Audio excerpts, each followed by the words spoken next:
अस्सलामुअलैकुम। क्या हाल चाल है आप सबके। उम्मीद करती हूँ कि बिल्कुल ठीक खैरियत से होंगे और अल्हम्दुलिल्लाह हम भी बिल्कुल ठीक, अल्लाह ताला का शुक्र। तो आज के व्लॉग का आगाज़ जो है वो इन ताज़ा ताज़ा सी गाजरों से किया जाता है और यहाँ पे बन रहा है जी गजरेला। इनको मैंने हल्का सा छील लिया ताकि ऊपर से इसकी जो हल्की फुल्की सी मिट्टी या वैसे कुछ होता है तो वो उसकी सफाई हो जाए अच्छे तरीके से और वॉश करके। तो अब इसको मैंने रखा है ताकि मैं अब जो है वो इसको कद्दूकश कर लूँ।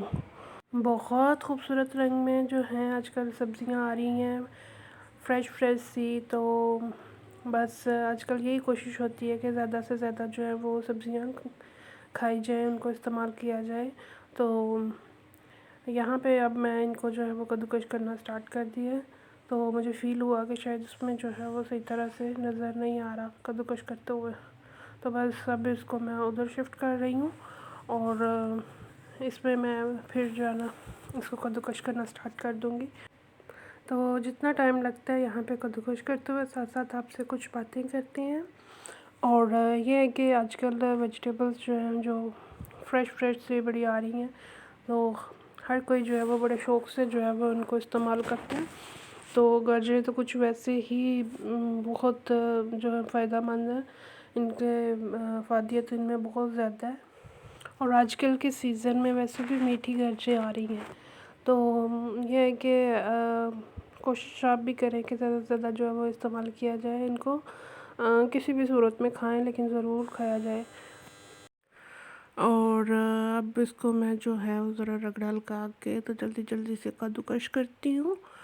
और ये है कि थोड़ी करनी थी मुझे तो इसको मैं हाथ के साथ ही कर रही हूँ, अदरवाइज़ चॉपर वगैरह का जो है वो है उसकी सहूलत के आप ज़्यादा करनी हो, जैसा कि फॉर एग्ज़ाम्पल अगर हलवा वगैरह जो है गाजरों का वो बनाना हो तो ज़ाहिर है उसमें क्वांटिटी ज़्यादा जो है चाहिए होती है हलवे के लिए गाजरों की।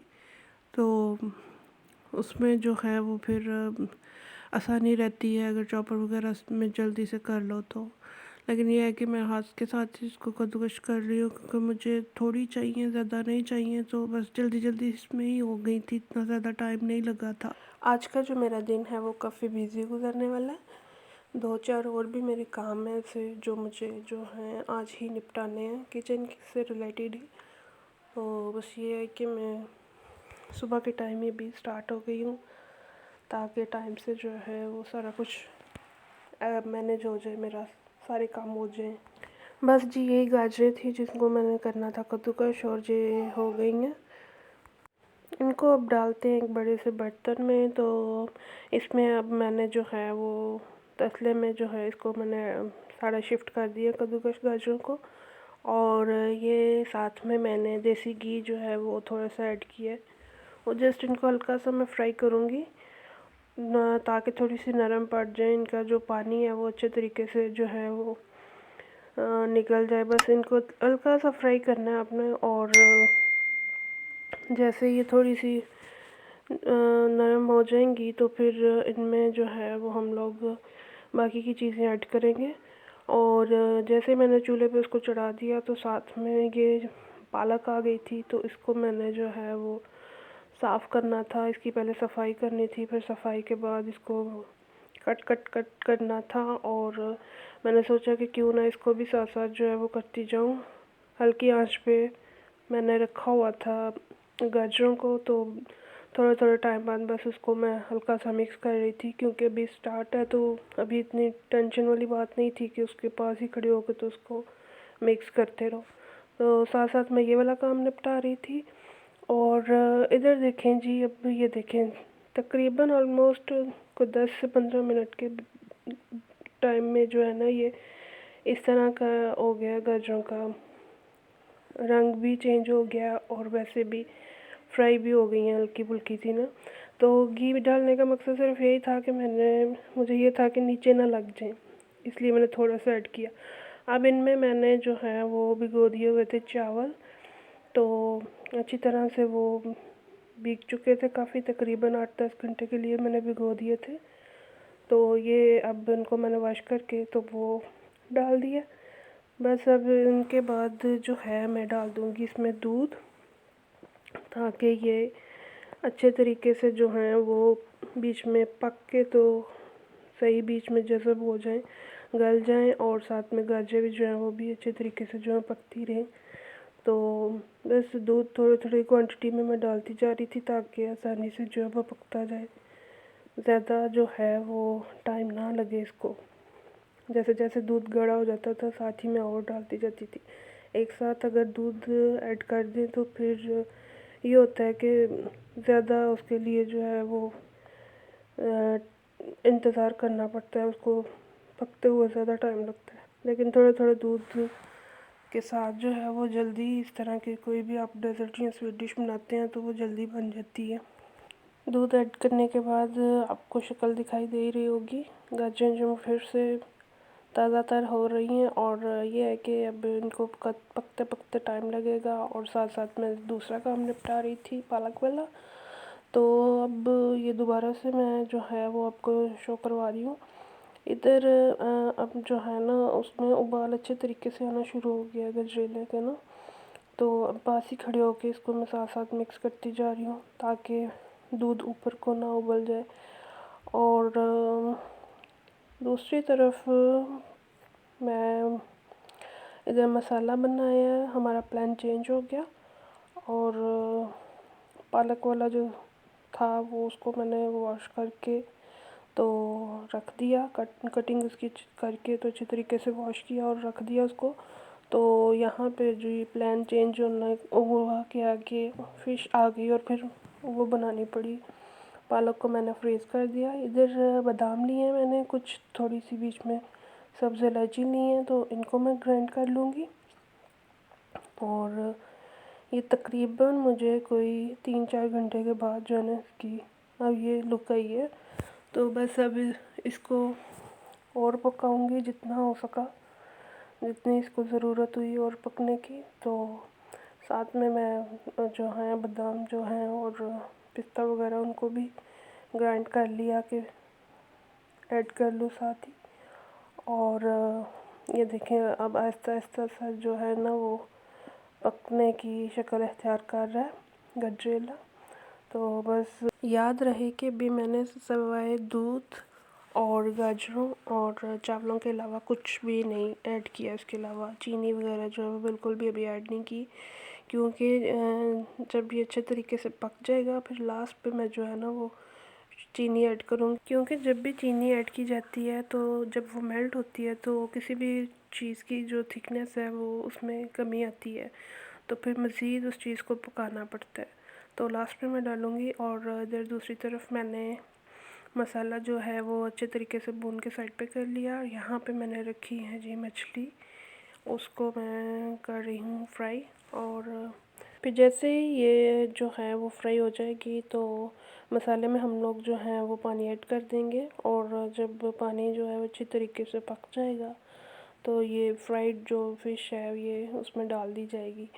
तो बस कोई 2-4 मिनट के लिए उसमें हल्का सा आंच हल्की रख के तो पकाएंगे, बीच में धनिया वगैरह और खुश्क मेथी ऐड कर लेंगे।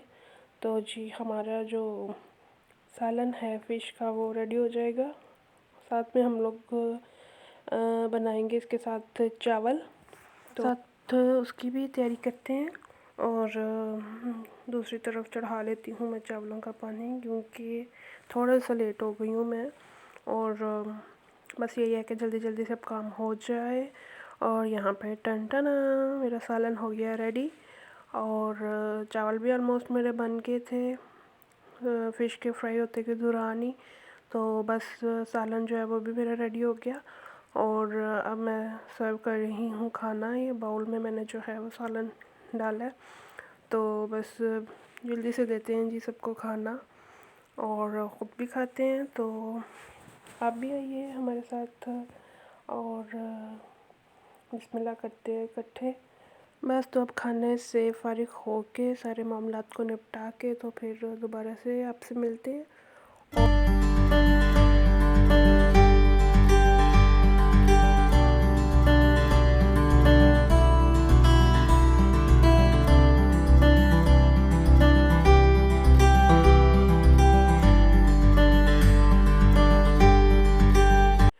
वेलकम बैक जी। खाना जो है वो अल्हम्दुलिल्लाह हमने खा लिया, और जैसे ही खाना खाया तो यहाँ पे हमारे लिए आ गए चाइनीज़ राइस। तो फिर ये था कि खाना हम लोग चूँकि खा चुके थे, अब इनको जो है वो रख देंगे फ्रिज में, और नेक्स्ट डे जो है वो इनको हम लोग खा लेंगे।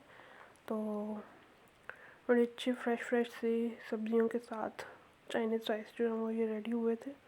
मैंने सोचा क्यों ना आपको भी दिखाऊं, और अगर किसी के माइंड में नहीं तो वो भी झटपट से जो है वो चाइनीज़ राइस बना के तो एंजॉय कर सकते हैं, और